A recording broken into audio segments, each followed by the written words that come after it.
Okay, Pacific greetings. I believe the room is open. The webinar is happening live, so I can see people entering. So we want to welcome you all from the different parts of the world, and thank you very much for joining. Most importantly, thank you to our group of panelists and the co-host organization, COLEAD. Iselina, what do you think? Should we kick off? Okay, fantastic. People will coming, we can start, yes. Okay, fantastic. Well, I'll start by introducing myself. So my name is Kyle Stice from Pacific Farmer Organizations, a network of farmer organizations in 14 Pacific Island countries. And we are very excited to partner with COLEAD, and I'll introduce my friend Iselina.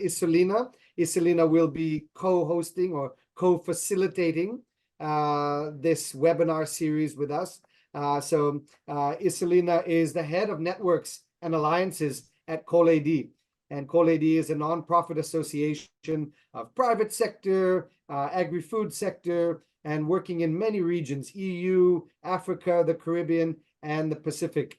And Iselina is no stranger to the Pacific. We've worked over the last 15 or so years directly with her in various roles, including formerly with CTA.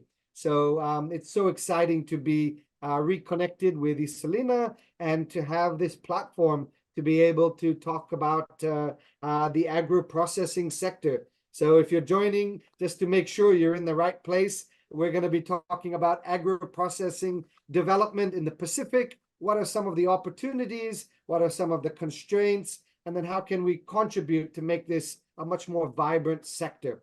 So I will now hand it over to Iselina to introduce the chairman of COLEAD.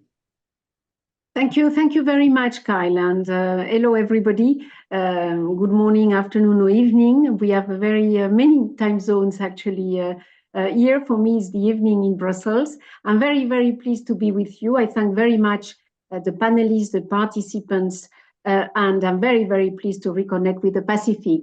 I have only good rememberings actually, so it's great. Without major delay, we have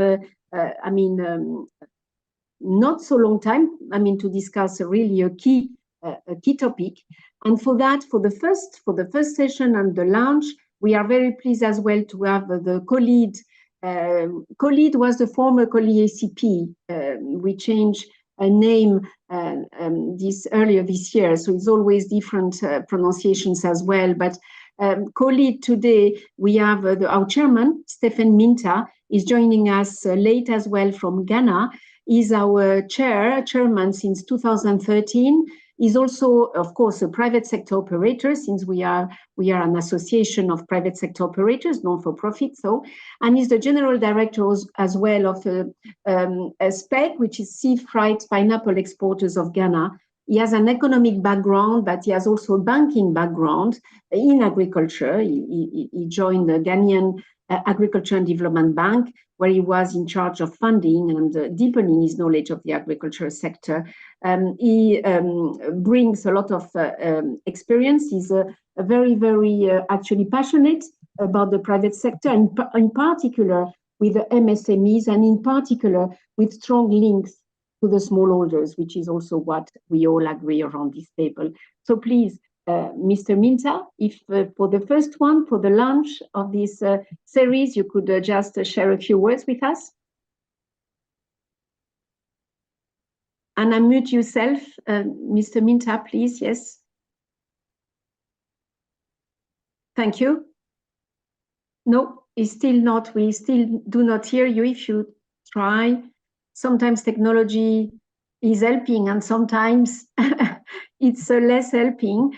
In the meantime, I will tell you as well that from COLEAD, an association, as I said, of private sector operators, non-for-profit.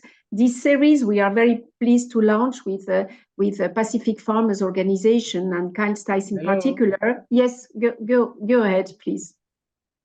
Okay, thank you very much, Asolina, for your nice introduction.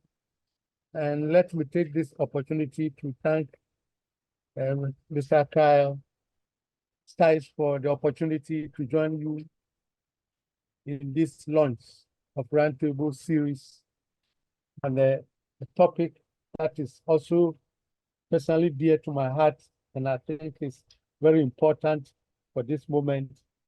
That is growing resilience, strengthening the agro-processing sector in the Pacific Islands. I think today we will have the opportunity to learn from a lot of stories from presenters, and then we from the other regions of the world will all benefit from the information that we are sharing today. I'm very grateful to be with you in this launch of this Roundtable series. Dear participants, ladies and gentlemen, I wish to express my sincere appreciation to all of you on behalf of the board of COLEAD, the management of COLEAD, and the staff of COLEAD for enabling me to join you today in the launch of the Pacific Farmers Organization PFO and COLEAD series aimed at discussing best practices in the agro-processing sector in the Pacific Islands and the key role of the private sector. I think there are a lot of things to be learned today. And as the chairman of a non-for-profit organization of private sector operators in the agri-food sector, COLEAD, which just celebrated its 50th anniversary last December, I am very pleased to be part of this initiative, which emphasizes the contribution of the private sector in contributing to sustainable food systems, building resilience to climate change impacts, and supporting health and nutrition efforts in the region. Indeed, I am particularly happy that the PFO and COLEAD have started this collaboration this year. And I think there are a lot of things ahead of this collaboration. Thank you very much for making it possible. In this context, maximizing the value of local and traditional people foods in supporting food and nutrition security, supporting value addition, and increasing opportunity for operators in domestic and regional markets and income for value chain actors are certainly priorities for all of us. And I wish to comment on the priority of the Pacific region is to increase the value addition of traditional staple crops such as breadfruits, taro, cassava, sweet potato, and others, improving nutrition and food security and providing new opportunities for domestic markets. I'm particularly excited for these priorities indicated by the Pacific region. COLEAD certainly will want to share its expertise and good practices across regions and value chains, especially on quality and certification schemes, food safety compliance, opportunities in niche markets, product development, diversification strategies, traceability, to name a few, a lot more that we will share with you in this series. Those areas are critical to the competitiveness and sustainability of the agri-processing sector.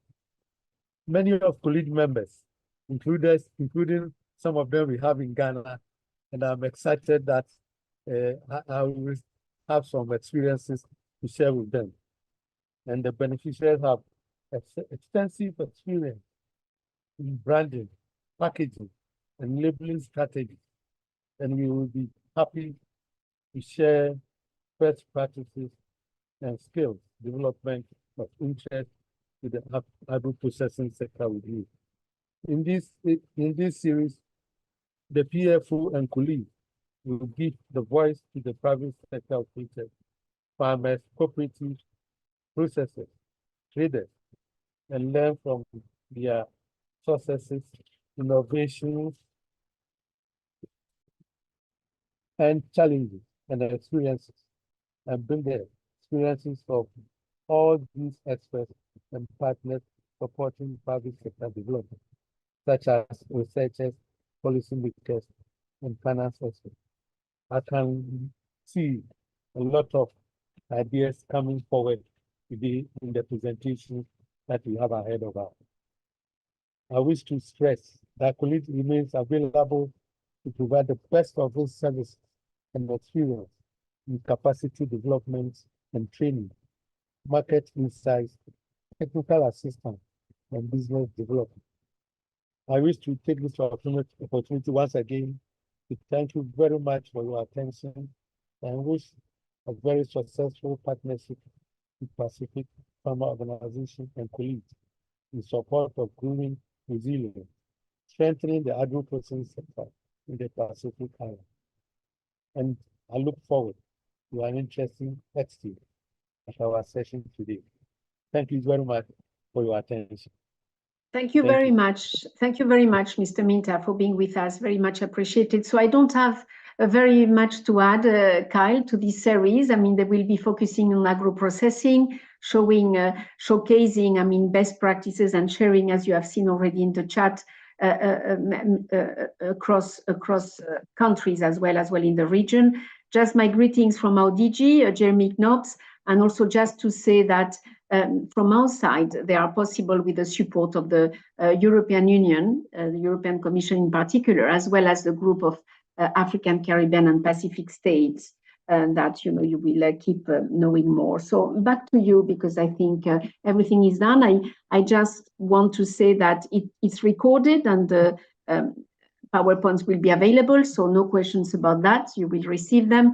And also please make the comments and the questions in the chat for now. I mean, because of numbers, we might not open the floor directly. Let's see. Thank you, Kyle. Over to you. Thank you very much.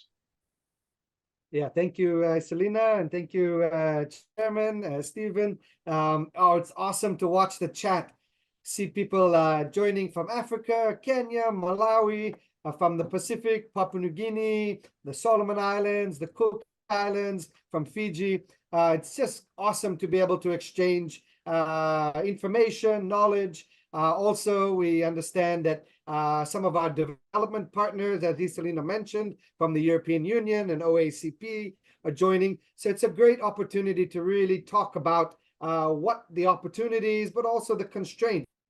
And we have an awesome panel. And I'm so excited to introduce all of them. I'm excited also because we represent a few different models.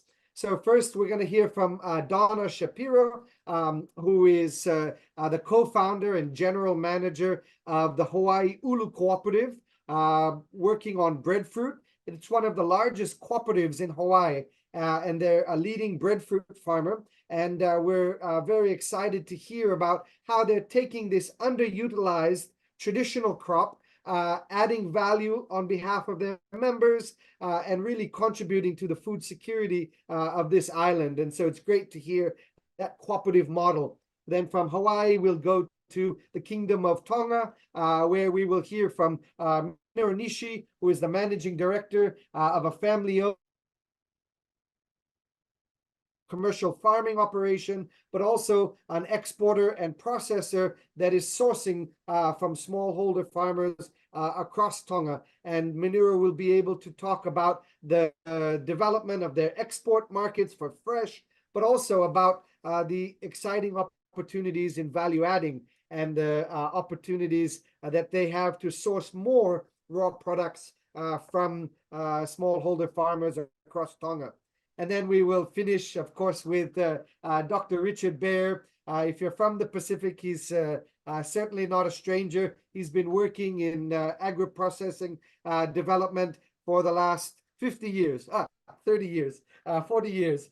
He will share with us, but really a wealth of knowledge, working at the village community level, at the small and micro enterprise, and even with the big processors in the region. And so we're really hoping that Richard is going to share with us, some of his experiences and how can we take this sector and make it more meaningful. We're really excited. Without any further delays, I'm going to hand over the floor to Donna from the Ulu Co-op to talk to us about breadfruit. So thank you, Donna.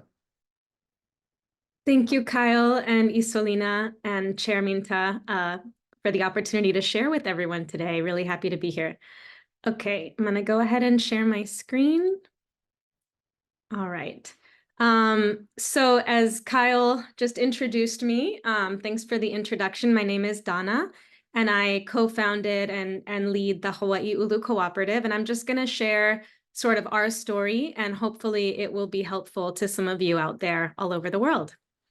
So the Hawaii Ulu Co-op really started from our farm. And this is a picture of my family on our farm. We started a farm, it's very small, it's less than 4 acres in South Kona, which was a region that used to have an extensive breadfruit agroforest before European contact in Hawaii just a few hundred years ago. An agroforest that was a very central food production system for the region and for the island for hundreds of years. And my husband is actually a professor at the University of Hawaii in indigenous crops. And together we started this farm with a mission to revitalize, or actually to restore is a better word, to restore this little tiny sliver of the Kalu Ulu, this traditional breadfruit agroforest. And we started planting our trees in 2015, so 7 years ago. Wait, 9 years ago. How time flies.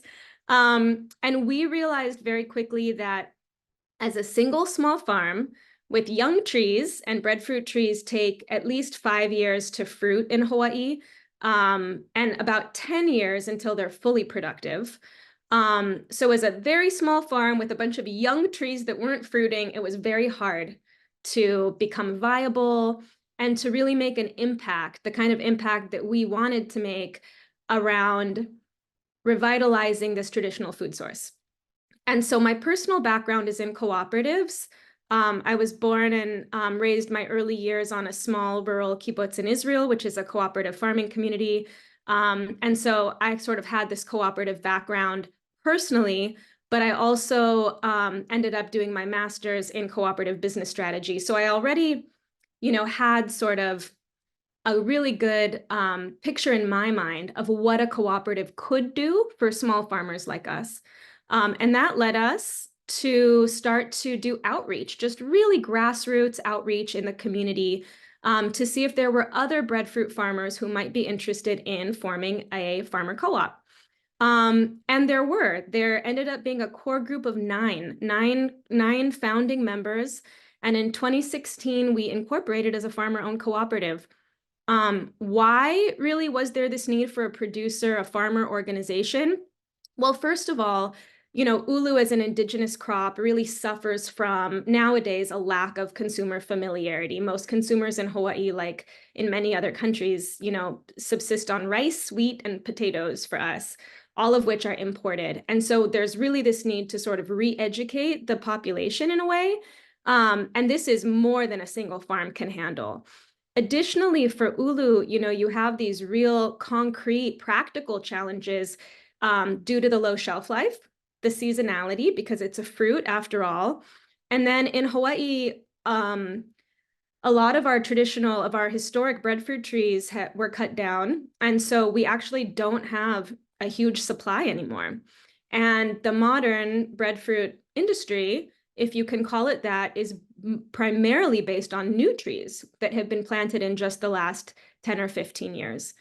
And so for all these sort of inherent challenges for ulu, value adding is really important in order to build the market and in order to move economy of scale. And so, these were the reasons that the 9 founding farmers in 2016 decided to form a co-op. And we were all we had a shared set of values and a shared understanding of kind of the challenge and the opportunity.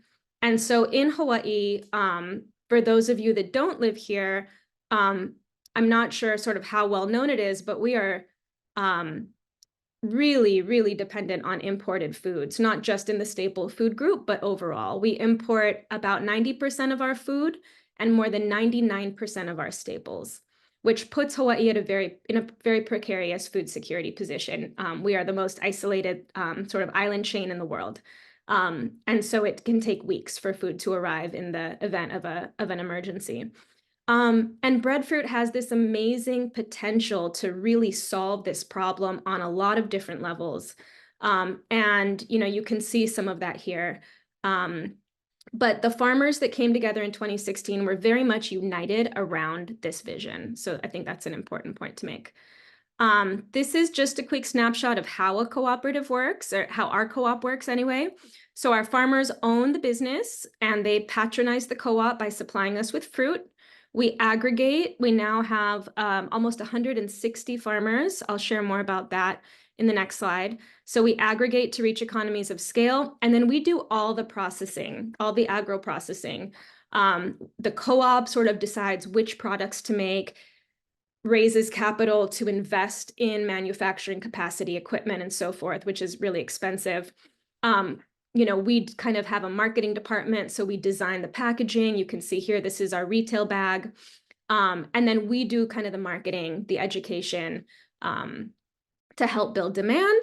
And then hopefully people buy all of our value-added products, and the profits are redistributed back to the farmer members according to patronage, which is their relative share of the total fruit contributed. So if our farm ends up contributing 5% of the co-op's raw crop supply for a given year, we would be entitled to 5% of the profits that get redistributed back to farmers. And that's sort of how the business model works in a nutshell. So this is our growth, our membership growth. It's been pretty organic since the start. This is a little bit dated, but I believe now we're up to 158 farmers. Most of our farmers are still on Hawaii Island. That's where I'm based. But we do have some farmers on 3 other islands as well. So we're sort of spread out across the archipelago. And this is just a snapshot of who our farmers are. They're very representative of Hawaii farmers overall, so they tend to be very small scale, very diversified, and to a large extent, not full-time commercial. We have a lot of part-time commercial farmers, a lot of backyard subsistence growers who just have more than enough. They produce more than enough for themselves. So the co-op offers a very easy market outlet that's really reliable and guaranteed for them. A few interesting demographic points are that our farmers are actually younger than the average farmer in the state by about 13 years. A lot are beginning farmers, so they're sort of new into farming and getting started with breadfruit. And we have a higher percentage of Native Hawaiian and Pacific Islander farmers than the average farmer in Hawaii.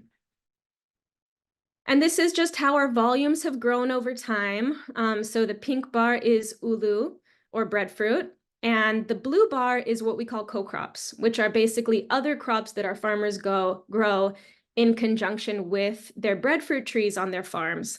We really encourage diversified agroforestry practices as a more sustainable, more resilient, and economically viable way to grow breadfruit, because again, with a 5 to 10 year lead time before your trees start to mature, it's really helpful to have shorter term crops growing alongside your trees. And most of our farmers do that. And then here is what you've been waiting for. So this is our product line. We started out with these bulk, very simple product. It's a bulk kind of food service size case box. So this is a 10-pound case. And the product is just minimally processed breadfruit. We clean it, peel it, core it, parse, steam it, and freeze it. So it's available year round. The goal here really was to create a consistent product that is available all year for restaurants, schools, hospitals, commercial kitchens to put on their menus. We haven't yet quite been able to fully realize this simply because demand is higher than supply still. And so in the early years, we'd get toward the start of the following season and we'd still have a lot of fruit, and we really had to go out there and market hard, really put a lot of energy into that. But nowadays, we don't have any supply, and so we're hoping to buy more frozen breadfruit from Minoru. But so the market for this bulk frozen ulu is the strongest that we have across our entire product line. And that, that's the result of a lot of hard work in marketing for sure since the beginning. But also, we're part of a larger movement for sure. So there was sort of there was an initiative that I think in many ways the co-op is an outcome of, to revitalize these crops. And so we've been a big part of it, but we're part of a larger effort. And so it's been really helpful to have this whole community actually working toward the same end goal as us. And so, a few years ago, as you can see in the volume slide earlier, we started diversifying into co-crops, and those are shown here. We have kalo or taro, pala'ai or pumpkin, and uala or sweet potato. And we try to lead with the Hawaiian name for all of these crops. They are all traditional Hawaiian crops with the exception of the pumpkin. Our sweet potato is actually a Japanese variety, this dark purple color that was brought to Hawaii during the sugar plantation days. But there's many different varieties of sweet potato or uala that were brought to Hawaii by the Polynesians. And so this is sort of the full array of those crops in our retail packaging. And we tried to stay really true to the crop itself. So you can see the bags, for example, are actually printed with a picture of the skin of or the flesh of each of the crops, so that for the consumer, it's an educational experience. They're getting to know, oh, this is what kalo looks like, even though I'm buying it ready to cook with, or we call it recipe ready. And similarly, they're learning the Hawaiian name of these traditional staple foods. So we try to incorporate as much education into the product as we can. Early on, we also started developing ready-to-eat products. This is our ulu, our breadfruit hummus, which uses local macadamia nuts in place of tahini, as well as inamona, which is roasted kukui nuts. It's another Polynesian crop. So again, incorporating as much kind of other local products into our breadfruit products as possible. And then we also have a dairy-free ulu chocolate mousse with coconut milk and local honey. And these are products that we developed really early on in order to use our B-grade fruit. So we were processing this nice, clean, par-cooked ulu for restaurants, but there's so much variability in breadfruit. And in a lot of these traditional staples, actually, there's a huge range of qualities that we get. And so to better serve our farmers, we don't like to turn away any fruit. And so developing these ready-to-eat products was actually a way for us to use the seconds. And then our most recent sort of product journey has been around ulu flour. And I was quite skeptical about ulu flour initially, just because of the cost of production. In Hawaii, we have really high energy and labor costs. But it's been really great to have a product that doesn't require cold storage, because all of our other products do. They either require freezer storage or chill storage. And so having a truly shelf-stable product has been very helpful. The marketing side and the price competitive side of ulu flour continues to be a challenge, though. Kyle, how much time do I have left? 5 minutes. 5 minutes, okay. So this is just a snapshot of our market and sort of the market opportunity. So, if you look at these traditional staples as a substitute for imported staples, the market opportunity is huge because we're completely reliant on imported staples right now. And the estimate is $1 billion a year. Every year, Hawaii spends on imported staples, and we produce less than 0.5% of our own starches. So looking at it from that perspective, there's a huge market opportunity. But of course, there's a lot of hurdles to overcome: consumer education, price competitiveness, processing, all of those things. But this is sort of our market right now. We supply every type of customer that there is: distributors, grocery stores, we have an online store, other manufacturers, restaurants, hotels, schools, etc.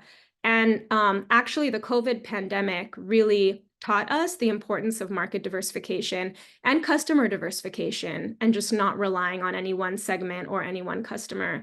So as much as it's challenging to try to serve so many different types of users, we found it to be a risk mitigation strategy.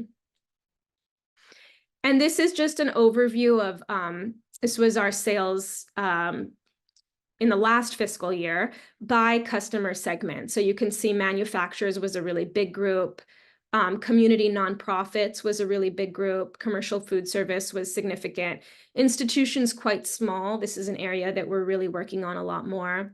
Food hubs is interesting. This is basically other local food hub type organizations that are just focused on local and really mission driven and mission aligned to us.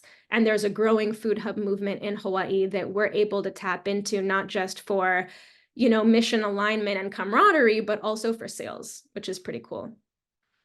And this is just a snapshot of our economic impact through this model.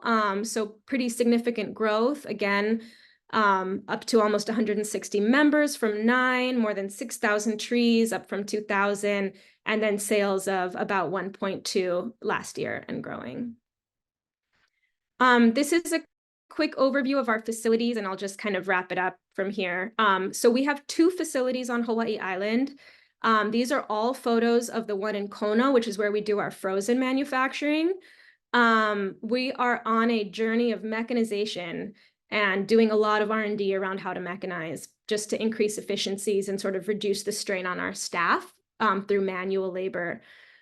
We have another facility in Hilo on the east side of the island where we focus on our flour, and both facilities do aggregation, which is another really important point to mention, is just the importance of aggregating near the farmer, but concentrating processing infrastructure in order to increase efficiencies. And so we actually have aggregation points all over the state, and we try to set up at least one processing partner on each island so that the fruit isn't getting shipped inter-island. Let's see. This is kind of where we're going next. So as I mentioned, we're really focusing on raising capital to keep mechanizing and upgrading our infrastructure so that the pay price for our farmers can keep growing up and the end price for consumers can start to even go down a little bit, hopefully, to make it more competitive. And so that centerpiece, that middle of the supply chain, agro-processing infrastructure, needs to scale in order to realize those cost savings. And then my last point, and I'll end it here, is I think there's a lot of benefits to farmer organizations serving as agro-processors, because it's very challenging for the farmer to do agro-processing on their own. Cottage industry is great, but it has limited application, especially when we're trying to realize these larger societal impacts of food security, economic development, and so forth. And so I just really commend this group for putting the webinar together, and happy to answer questions now or later. Mahalo.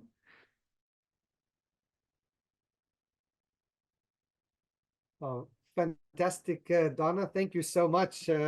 Really great to hear the journey and to have it all talking about a traditional Pacific crop, breadfruit, and there are lots of questions in the question and answer. Donna might be able to get to some of them now in terms of chatting and response, but we have a dedicated question and answer time at the end where we'll be able to bring some of these key ones with some broader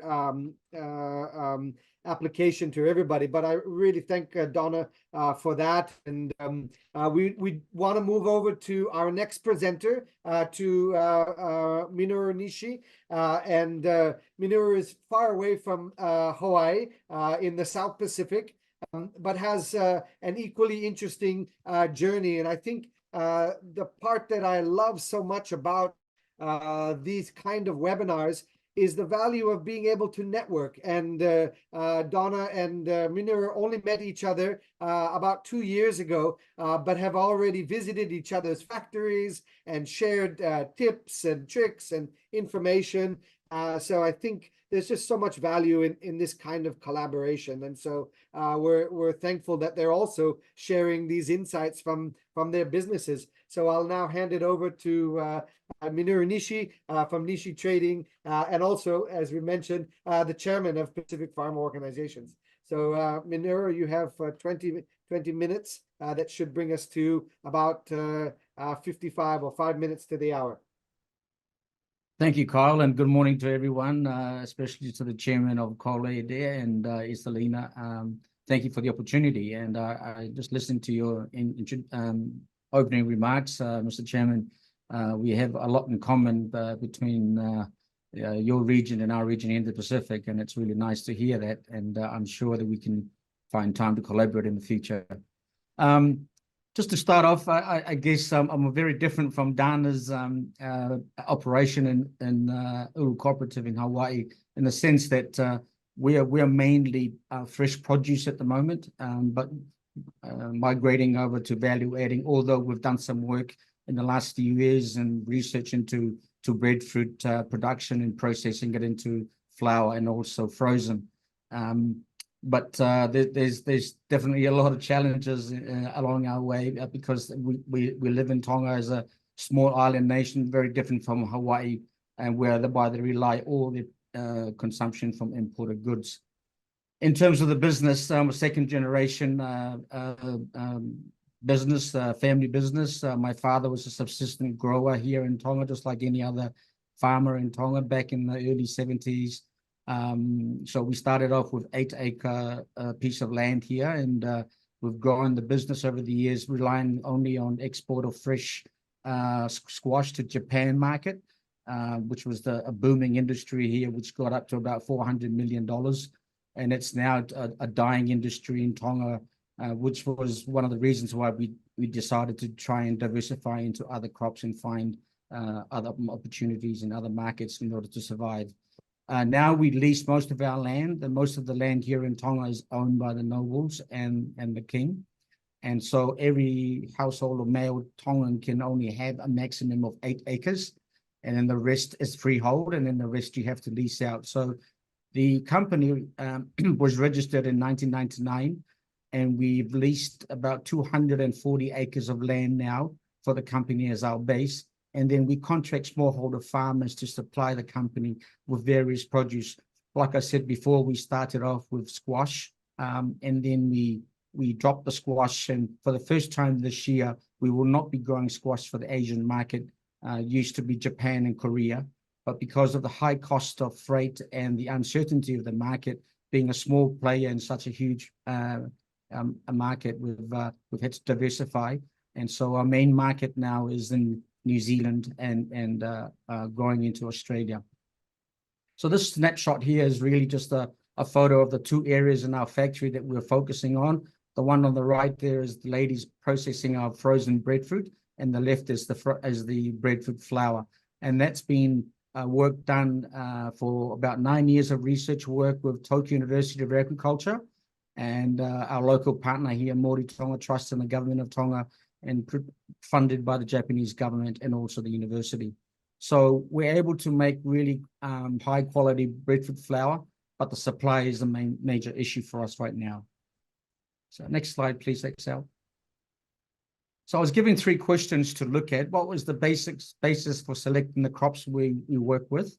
2, what are the current market situations for these products? And thirdly, what are some of the key constraints to growth? Next slide. And in addressing these questions, I think it was important for us to look at the analysis of the sector overall in Tonga from a private sector perspective. So these are just some of my thoughts of the strengths, the weaknesses, and opportunities and threats to existence of our business in Tonga.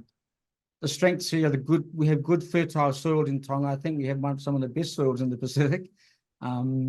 But a lot of it is arable land, unused.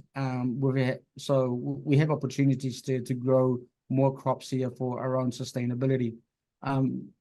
we have an ideal climate here for growing crops, but also traditional crops here for self-sufficiency. I think during COVID periods, there was a lot of backyard gardening promoted in the Pacific, and especially here in Tonga. But there's room here for us to diversify and grow more of our local crops, but also promote that locally. In terms of weaknesses, I think one of the key areas why we diversified into value adding is the post-harvest losses. Started with the squash business and then also the watermelons. And so it was a big part of our decision to try and get into value adding. The economies of scale here, most of our farmers here, about 95% of our farmers are smallholder farmers and only 5% in commercial. And most of the commercial farmers here are in root crops, frozen crops for exports. We rely heavily on imported food for our consumption. About 60% of the food we consume are all processed and imported, which has a huge negative impact on our health for our people. I think NCDs here is a big killer of our people, and about the average life expectancy of our people now is down to about 64 years old. We lack technical support for our production, both research and development and also extension services for the farmers. And hence why we've done a lot of work as a company internally to reach out to overseas institutions such as the Tokyo University of Agriculture and other institutions for research work, which is really demand driven by the farmers addressing our needs at the grassroots level and at production level. Logistics and freight costs is a huge constraint for us with the isolation where we are in the Pacific and the high cost of fuel, also impacted by the wars around the world. So we're having to look at ways to address some of these issues in terms of logistics. In terms of opportunities, I think we have an opportunity here for niche marketing. We have, in our case here, a sound export based with our importers in New Zealand mainly. And so we're able to get our products in there. But because we're so small in the Pacific, the population of only 104,000, we have to go niche. Import substitution to address the high dependency of imports. I think there's an area here for growth. And also a big part here is the value adding, looking at developing new industries for food security and also employment generation. And of course, the last one here is improve the local technical capacity of our people, engaging with experts like Richard and so forth to bring them over here and build capacity. And that's a long-term investment that we need to continue in order to build capacity. In terms of threat, I think number one here is climate change. And I think this is everybody on the planet. And it's a growing concern for us, especially in the Pacific. And I think this is something we need to put more effort in there and help farmers adapt and to change in terms of climate. International market volatility, like I said before, with the squash and the war in Ukraine. So having to diversify into other crops is an ongoing initiative of ours and in terms of value adding. Currency fluctuations, again, the fuel costs, and we're dependent on foreign currency for most of our production for export. And so that has impact on our bottom line. This is another big one here, the loss of human resources. Most of our, it's actually growing every year, and we're finding it really difficult now. Every week we are having to get new employees because they're only here very short term, and then they use our company as a name in order to apply for jobs overseas in New Zealand and Australia for seasonal workers. So it's good in a way that foreign currency comes through labor force, but it's also draining our skilled labor force in Tonga and affecting our production. Natural disasters and COVID, and then biosecurity risks of fresh produce, which is another concern for us, and hence why the need to look at value adding. And of course, logistics with shipping. And I'll talk a little bit about that in the next slides. Okay, next slide, please. So look at 3 crop lines here for the decision for going into value adding. A big one here is watermelon losses. In 2020, we lost about 70% of our watermelons due to the interception of fruit fly in New Zealand. And therefore, a lot of these farmers had to dump their watermelons, feeding pigs in the local market. or just giving it away in sacks. So it was a huge concern for us as a business, but also for the country. And so, you know, we looked at the farmers asked us, what can we do with our, you know, with our reject watermelons? Because the biosecurity and protocol for pathway watermelons into New Zealand is so high that most of it gets rejected here in Tonga. And so we looked at opportunities to freeze or make juice out of that, and we brought in a expert out of New Zealand to look at the viability of that. We haven't been able to achieve that because I think there's a bit more work still to be done, but I'll mention a little bit about that later on in the piece to show what can be done in the near future, hopefully. Squash, it gets up to about 40% reject in terms of grading in the pack house, and again demonstrates just the impact of fresh exports to overseas markets that, you know, we really need to look at value adding. The breadfruit one is an interesting one. There's it's an informal industry still here in Tonga, very much so. On average, there's about 3 breadfruit trees in the backyard of each household in Tonga, and that's not counting the tax allotment, but there's a lot more. But on average, is about 68% reject on the ground that just rots in homes. This year, we're seeing probably the most fruit on the trees this season, and we've just started advertising and processing breadfruit this last couple of weeks, and we're having a meeting with Darren on Friday to see how we can secure some breadfruit for her off season in Hawaii, which is going to be an interesting one. But yeah, so a lot of people are calling even from the outer islands now, asking us if we can take their breadfruit. So we're restricted in the fact that we don't have a processing center there. We don't have the right technical expertise to look at how we can actually capture some of that. So there's a lot of work in progress in that area for the future. Next slide, please. So the key areas of focus for us is looking at product diversification, more into root crops such as cassava, taro, turmeric. We've planted a lot of turmeric recently. There's a demand. We're looking at import substitution just for the locals, but also value adding for export into maybe a niche market into the United States, where we had visitors last year come to us. The drought in the last couple of years has meant that taro, there's a massive taro shortage now here in Tonga, but also Samoa. I also understand that they have a shortage of taro, which is driving the price in New Zealand and Australia, and the demand is high. As it stands now, we can't supply the market with the current supply. Import substitution, we're increasing our production of potatoes and onions for the local market.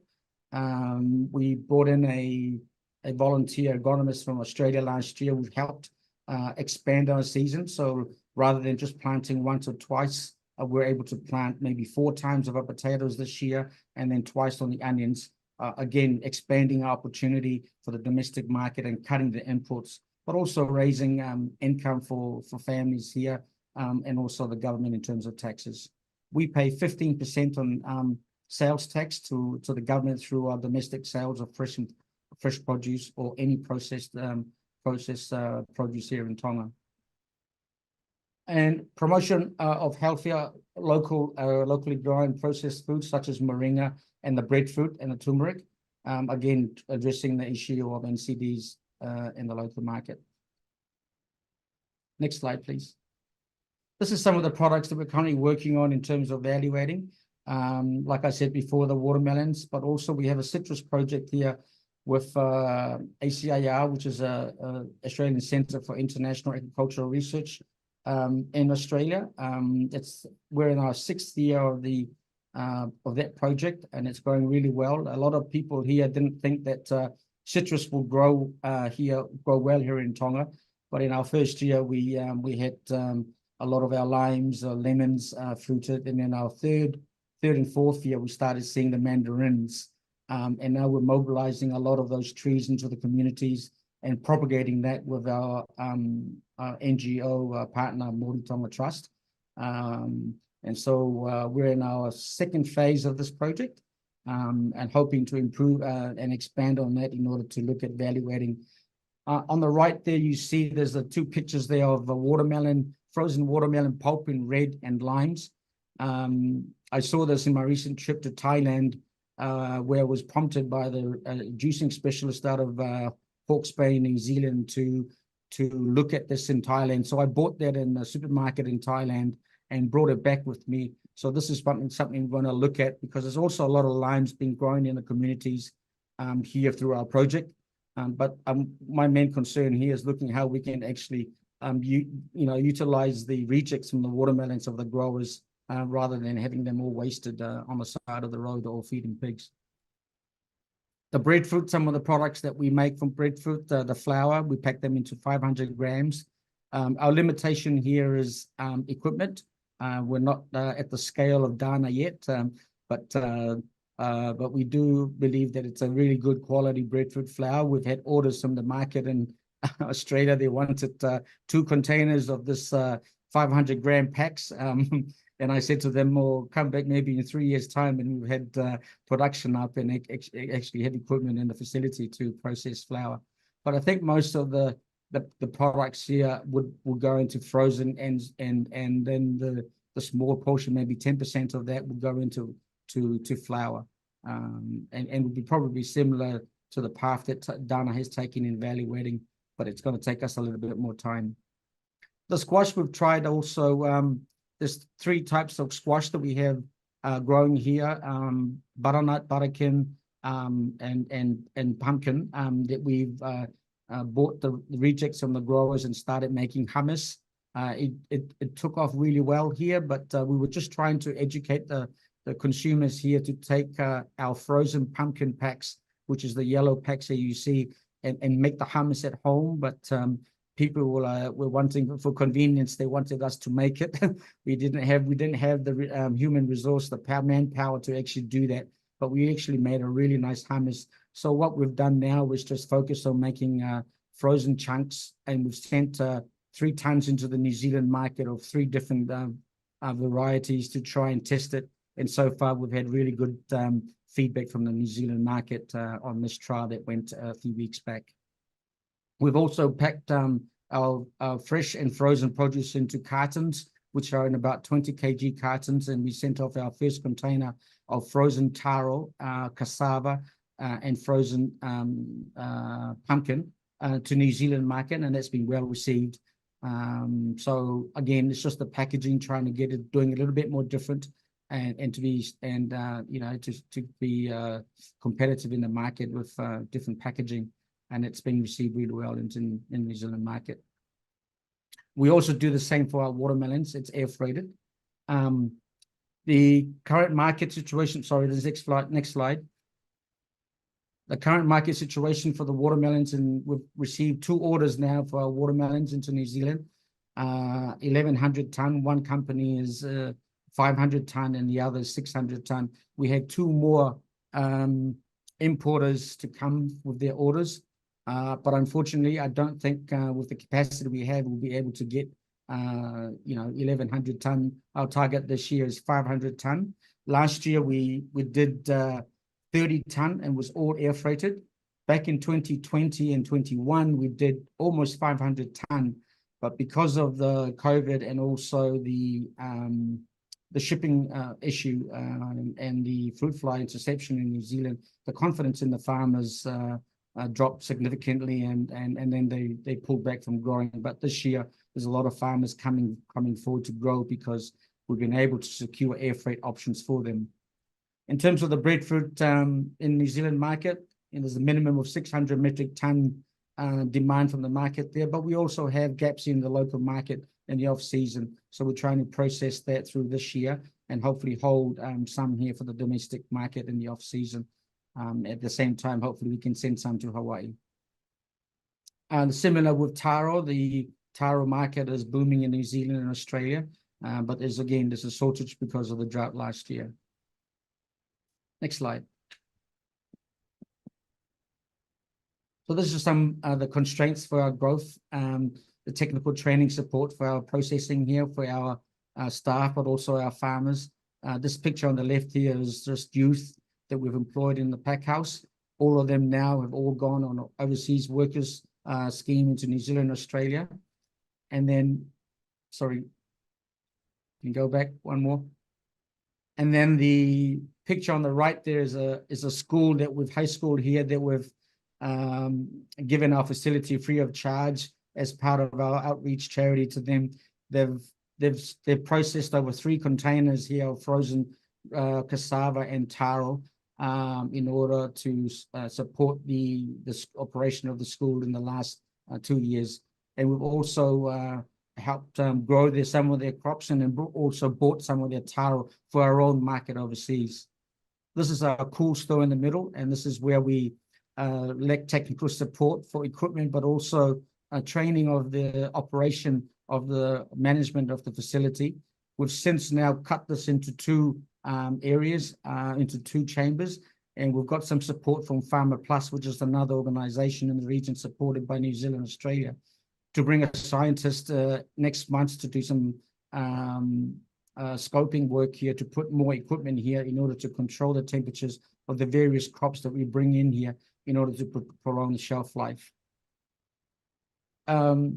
We also still lack a lot of equipment. Dana is probably more advanced in that space. Since meeting Dana here in Tonga, I've also bought some peeling machines, a little bit different from Dana. It's more semi-manual and automatic, but that's helped increase the productivity in terms of our peeling of our taro and also breadfruit. But we're still a long way in order to scale production. The high energy costs here in Tonga is huge. The power here costs about $1.06 a kilowatt an hour, which is quite significant. It used to be 82 cents. And so what we've done here is put in solar in order to address the high cost of energy. And of course, the unreliable high freight costs, which I talked about before. Okay, the solution in terms of our technical support, we've hired a food processing specialist from Fiji and with over 20 years of experience. This person is hopefully going to arrive later this week, and hopefully he'll run the factory, but also the pack house in terms of providing technical training for the staff, but also making sure that it's viable. We're also partnering with Farmer Plus and PIFON to bring technical support for our production on the farm, but also cool store. Like I said before, we're bringing in a farmer that's been working, an agronomist that's been working for British American Tobacco for 22 years in Fiji. And again, hopefully we'll get him in the next month or so in order to run the farm and run workshops for our farmers in terms of our production for our produce that we export. I talked about the solar already, so I don't need to mention that. And also we've secured air freight space for all produce to New Zealand on a weekly basis. We just confirmed yesterday from Air New Zealand again that they're putting in another flight at the end of May. So 2 flights a week now on a Wednesday and Friday, and with a space of 30 ton per flight, which is going to double our capacity from last year to 60 ton a week, which is a great opportunity for us to capitalize on this. And the freight rate, although is higher than the sea freight rate, but they're able to drop the price down by about 2/3, which is a big plus for us to make sure that the produce gets to market in a good condition, but also still happy for the farmers to take a cut in terms of the return, but at least they find the guaranteed revenue and paid on as soon as the ship leaves. Okay. Next slide. I think that's it for me, Kyle, and the team. So thank you very much for the opportunity. Thank you. Thank you very much, Manure, for sharing that amazing journey. And I know that those constraints just take up a few bullet points, but in reality, they are huge. And so thank you for sharing just the story of innovation and being able to adapt. We're very excited for some of these new processing lines. Thank you to all of those who are posting your questions. If you haven't, please go to the question and answer section and post some questions. And thank you, Donna. Donna had been giving some answers there, and we'll also taking some of those questions forward. We now want to just hear from Richard Baer. So we've heard from a few of the different private sector, so the cooperative model, the family-owned export processing model, and Dr. Richard Baird has been working across all of these different size of businesses, and we're hoping that Richard can share with us a little bit, and for the participants that are here, maybe people that are interested to get involved in agro-processing, maybe development partners that are looking to invest into agro-processing. Maybe you can share with us some of your experience as we kind of journey into this next phase, which, as both Donna and Minoru said, is really critical for food security, but also for new livelihood opportunities. Agro-processing is such an important sector, but I dare to say we haven't even scratched the surface as far as exploiting the potential. So we'll hand it over to you, Richard. Thank you. Thank you very much, Kyle, and certainly thank you to COLEAD and everyone. I see that time is running a little bit short, so I'm going to give some very short, sharp messages and illustrate it. Can I have my slides, please? But I'll run through them very quickly. Okay, thank you. Yeah, great. That's just an introductory one. Can we just keep moving quickly, because I do want to have a little bit of time for questions and discussion. I would point out too that I am available electronically at any stage. And this morning I had something like 5 emails ranging from the Solomon Islands to Ponape about products that are going through the system. It's very obvious that there are many reasons why we should get involved in value adding. You know them, so why am I going to go through them and waste time? It optimizes use of local crops, creates employment, etc., provides markets, establishes value chains. Just keep going, because we are a little bit short of time. There are very many opportunities for value adding. Next slide, please. Right. I'm not going to bore you stupid. I just did a quick count this morning, but I think there's something like 30 products since I've been doing this, which is really effectively since 2000, with a very short stint in agriculture, developing some policy which went nowhere. There are lots and lots of opportunities. These are a couple of products that are doing very well. On the left are frozen French fries made from sweet potato kamala. On the right is a local lychee, which we call it ndawa. Next one, please. And we talked about turmeric. Well, turmeric, ginger, and chilies are the big ones in Fiji at the moment. And there's a couple of value-added products. So one on the left is an interesting one. I'm sorry that the signs have gone. That is a local dish called pulasami. It's made from coconut milk and not taro leaves, but one of our local leaves. There's 30, so I will bore you stupid. So let's move away from those. You can ask me about them, of course, all the 30 that I've done. I've got two major messages. Of the 12 countries that I visit, some more frequently than others, I think it's fair to say that the private sector is going to be the driving force that changes lifestyles and GDP in the developing nations, certainly here in Fiji and some of the little tiny atoll states who have got involved in product development, who have got involved in value adding, and have generated some overseas income either through direct exports or through secondary exports from the tourism sector. So that's one issue. The next issue where I will conclude is really to sort of come up with a strategy that might support that. And I'm halfway through that at the moment, but I'll discuss that later. You all know that successful value adding requires raw material supply of varying quality, the technology, and we've heard a lot about the technology. Now, the market is an interesting one because the market is always easier to achieve than you think. It's just a question of your product developer building in sufficient features for someone to part with dollars, and that's what you're after. And it may be that you're dealing with very, very small volumes. We all are in the Pacific. So you build in the very, very special features that make it unique. And there you manage to get right at the top of what we call the value-adding pyramid. Very small volumes, but very high price. In years gone past, Fiji has attempted to trade in commodities, which is right at the bottom of that pyramid. Large volumes, virtually no profit. And where have we got? Nowhere. So this is really where we want to be. Can I have the next slide, please? Now,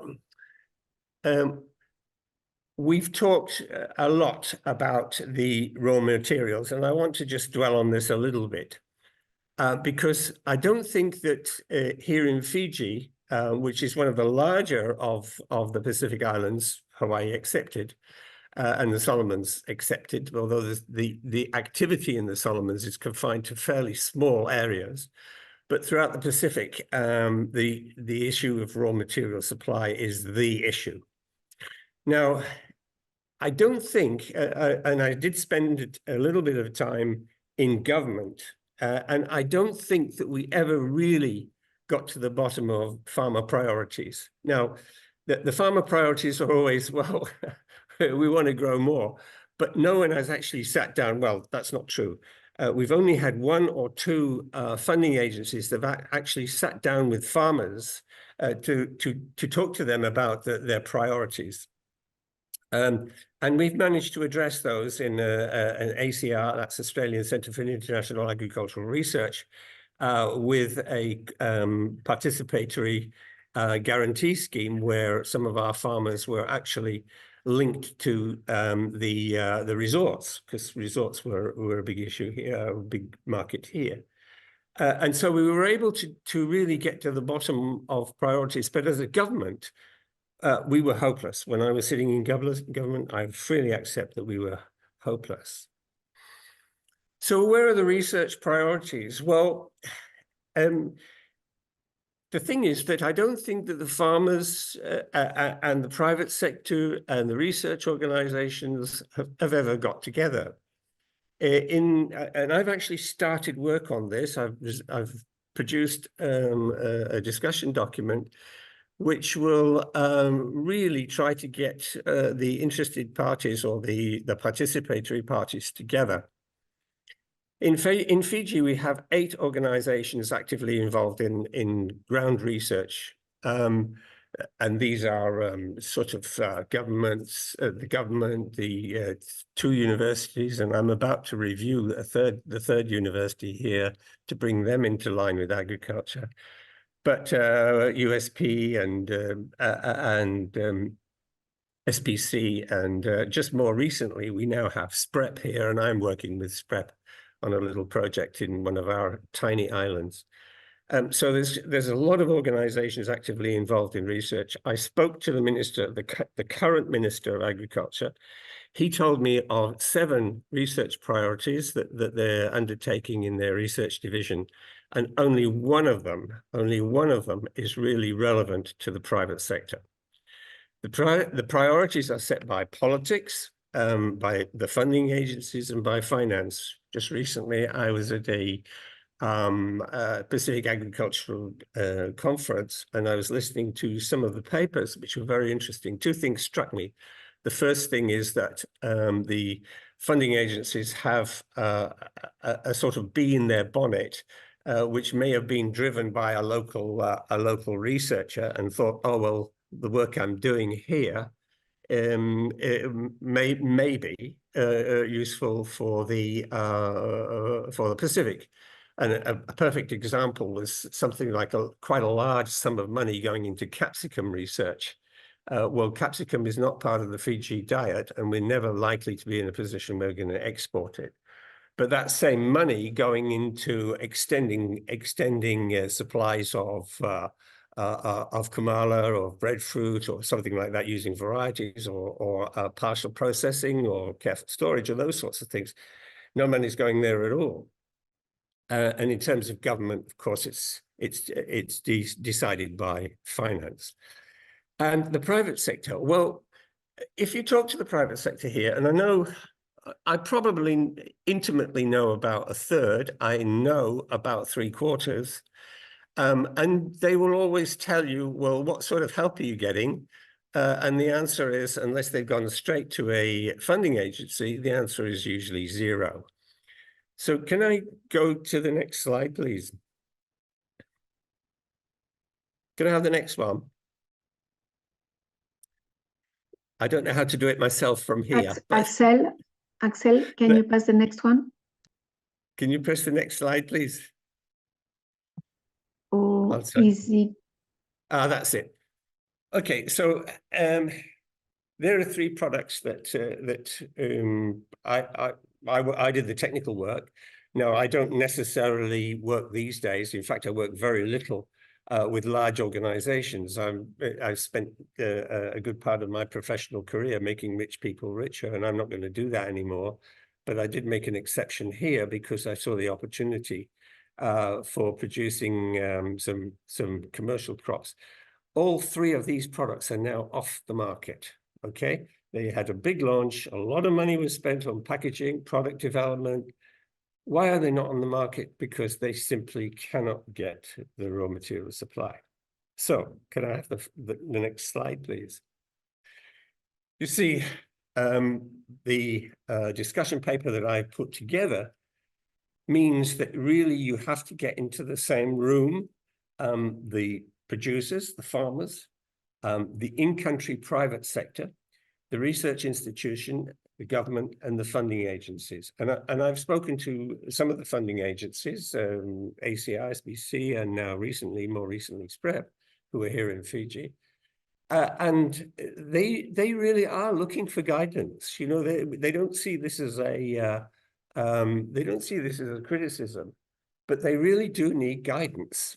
Instead of just blanket bombing with, oh, this is a good idea and we can do it, then really it is responding really to what the producers and the private sector are. As I said right at the beginning, and I make no apology for repeating it, it's the private sector that's going to approve the GDP in the 12 nations, that I work with in the Pacific. And then, of course, you've got to include the research institutions, because then they change their emphasis and move towards actually providing work to support this activity. And of course, the government. Now, the government here in Fiji, and I suspect it's the same around the Pacific, that they do not have very much in the way of discretionary income. Agriculture, as a former head of agriculture here, I know agriculture doesn't give you results tomorrow. Therefore, it's not a popular ministry for disbursement of funds through from the government. So they're always battling. But so that means that they really do have to make the best possible use of any resources they have, particularly involved in research and development, and to listen to farmers. And I think that really is my message. And look, I wanted to keep this really brief. In fact, I think I was only given 10 minutes. Someone said, talk about 30 years in 10 minutes. Well, I'm pretty good, but I'm not that good. So look, I've kept it to about 10 minutes or so, in the hope that we've generated discussion. Just before I finish, Dana, I have to tell you that I now have, I think 4, and one on the way, 4 shelf-stable products that have been developed from breadfruit, and I'm not talking about flour. And I'm happy to talk to you. Once again, I would stress that I'm very happy to talk to you, but from Saturday, I have end-on-end contracts until the end of May, and 1, 2, 3, 4, 5 contracts between May and December, but that time is discretionary. So look, thanks very much for listening. Thank you very much for the opportunity to talk. Thank you for allowing me to ride my hobby horse, and I look forward to hearing from you. Thank you. Thank you so much, Richard, and really some powerful message coming out there, and I think some really good takeaways about the importance of sitting down and having these discussions amongst government, farmers, processors, and development partners. And I think that's what we're looking for, are some of these takeaways, and certainly our organization in COLEAD is not here to just listen and talk, but to plan for some possible initiatives. So we do have a bit more time, and we're so thankful to have all of these questions. So I'm going to hand it over to Iselina to facilitate some of these question and answers. Thank you very much. It has been actually more appreciation and enthusiasm and admiration and congratulations about the work and the packaging, and perhaps one that will go to the two companies, private sector we have, and it's common. It's recurrent in our work as well as COLEAD, is about the packaging, of course, absolutely necessary when you talk about processing. And going with the packaging is the question of the equipment. We have the questions on that. How do you source it? Is it difficult to get it? For Dana and Minoru. And of course, with the packaging goes often as well the labeling. And with the labeling, sometimes is different information you have to give, including nutritional, etc., etc. So if our speakers could say a bit more about that one. Actually, there is one, of course, that we always have, and I would like to highlight it, perhaps because not only, but certainly in the Pacific, how smallholders are organized, and now is for Dana on the question of the cooperatives. Because it's not at all my experience, but I still battle with the case that sometimes cooperatives might be difficult because people, drop out because they are not that organized, because it's difficult to go to the processing segment, and sometimes they are more associated with actually the primary production, which I think is not the case, and you certainly have demonstrated that it's not. If you could say a few words on cooperatives that sometimes still are a bit labeled in some parts of the world as, not very kind of an efficient route, which is absolutely not what I know. Some of the biggest cooperatives, which are including in Europe, extremely successful and at a very large scale, by the way. And then one that I actually can add is with that processing and product differentiation and product development, and going to the local markets. For example, Nishi Trading, with a big experience on export markets, they're very efficient for many, many years. Has it been easy then to, that experience that you got, has it been easy to then be sourcing on local markets? And as you are also promoting local products, is it well received now by the consumers? Did you see a bit of a progress there that, versus imported products? For is it now more interest, more spending on those products, more recognition? So I will start by those ones. Dana, perhaps Minoru, as you want. Minoru, go on. Yeah, thank you, Selena. In terms of packaging, we started off getting our packaging from Fiji many, many years ago. And then we had some quality issues in terms of the packaging for our frozen lines. And then we went to New Zealand, but the cost again went up so significantly. Recent years, we've managed to get good quality products, packaging from China. So all our packaging now is designed and manufactured in China, and they can make it very, very quickly. And even with the air freight cost, is still significantly cheaper than getting it sourced from New Zealand, and they're really high quality. We've just sent off a co-branding. I didn't have it in this presentation, but we've just done a co-branding with one of our importers in New Zealand of frozen lines of taro and cassava. And it's really, really beautiful, high quality packaging. In terms of the export, yes, our biggest market is the fresh export. And we have the 4 biggest importers in New Zealand we deal with, and they go straight into the supermarkets. But for that, we have to have food safety systems in place, HACCP, which is, I think everybody knows what that is. And but so the compliance costs there are high, and maintaining the facility because it's a seasonal thing, but we have fixed costs, so it's quite high in terms of maintaining the facility, the system, and also lost my chain of thought there.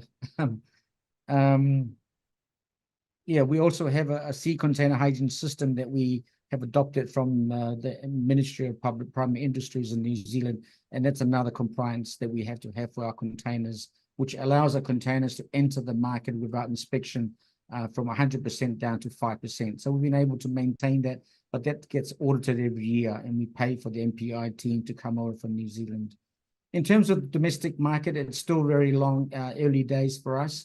But our moringa powder, which is a superfood, it's being received very well here in Tonga. The market here is very, very small though, but there's increasing demand for the domestic market.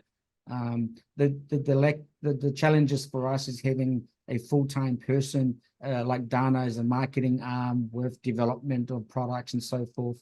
The good thing is that we have this food technologist as experienced person coming over hopefully in the next week or so to do the product development, and then the next step will be getting a marketing person to fund that person to come in and drive the sales for us.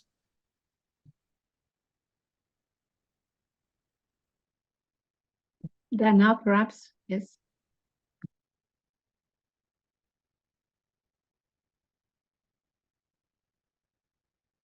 Dana, you are muted. Yeah, sorry. Sorry about that. So for us on the equipment side, we've found that the cheapest equipment and sometimes the most available is also from China. They have a lot of small factories that are working on tropical crops, such as breadfruit and taro, and they are also able to customize fabrication pretty quickly. But for us, there's always a lot of like little tweaks and hiccups with ordering from China, including the language barrier. So it's really important to have somebody on the team on your side that can troubleshoot and even do a little bit extra customization on the equipment after you've received it, as well as a really good electrician to wire it. So it doesn't come without any problems, but that is definitely the most cost-effective option. For us, once we have done enough R&D that we know like exactly what kind of machine we need, we will typically try to find the model made in the US or in Europe because it's just much higher quality. So that's one thing, but that's only after we're like positive that this is the machine we want. For packaging, we work with a local company that has their own factory in China. So they're local in Hawaii, but they have a factory in China where they manufacture the bags. But they're based here. And then we have another one in California that we work with for the printed containers. On the marketing side, we've definitely seen an increase in local consumer awareness and acceptance as a result of, very concerted kind of public education campaigns, especially with schools. That's another commonality that we have with Nishi Trading is we do a lot of farm to school, primary education type activities to really build the knowledge from a young age, but then also bring the whole family to the table. We found it to be very effective. We have a policy where we don't export until local demand is saturated because Hawaii has that big problem with importing 99.5% of its staple foods. which actually makes us work a lot harder because we feel like there's a lot of market potential. People just don't know yet. They just don't understand. But there's also a real hurdle with pricing because the imported staples are so much cheaper and it becomes almost a social justice thing. You know, who can afford to buy local? It's not everybody.